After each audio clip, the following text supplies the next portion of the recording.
एक बार की बात है, एक घना जंगल था जहाँ हर सुबह चिड़िया की चिचियाहट सुनाई देती थी।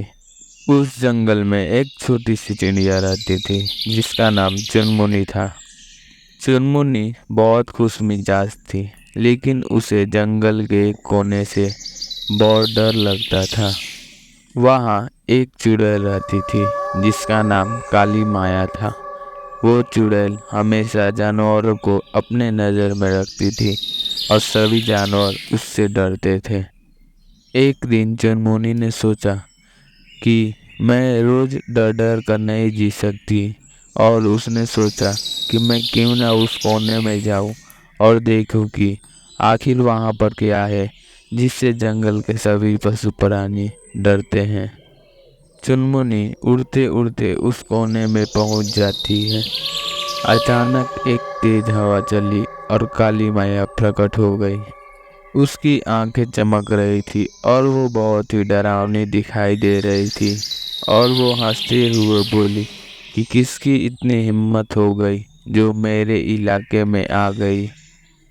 चुनमुनी चिड़िया डरते हुए बोली, मैं जानना चाहती हूँ कि आप जंगल के सभी जानवरों को क्यों परेशान करती हो। क्या आप अकेली हो? क्या आपका कोई दोस्त नहीं है? चुनमुनी चिड़िया की ये सब बात सुनकर काली थोड़ी सोच में पड़ गई।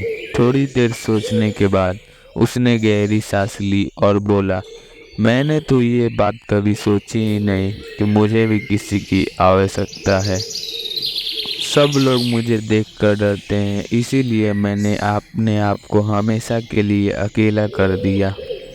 चुनमुनी चिड़िया ने साहस दिखाई और बोला, अगर आप हम लोगों को डराना बंद कर दे तो हम लोग आपके दोस्त बन जाएंगे और हम सब एक ही साथ मिलकर इस जंगल में खुशी से अपना जीवन व्यतीत करने लगेंगे। चुनमुनी चिड़िया को बात सुनकर काली माया मुस्कुराते हुए बोली कि मैं भी अकेला नहीं चाहती हूँ। अगर तुम लोग मेरे दोस्त बनना चाहोगे तो हम लोग खुशी से इस जंगल में रह सकते हैं। उस दिन के बाद से चुड़ैल ने सभी जानवरों को डराना बंद कर दिया और वो लोग एक अच्छे दोस्त बन गए और अपना जीवन खुशी से उस जंगल में व्यतीत करने लगे। और चुड़ैल को ये समझ आया कि हमारे जीवन में दोस्तों की कितनी आवश्यकता है।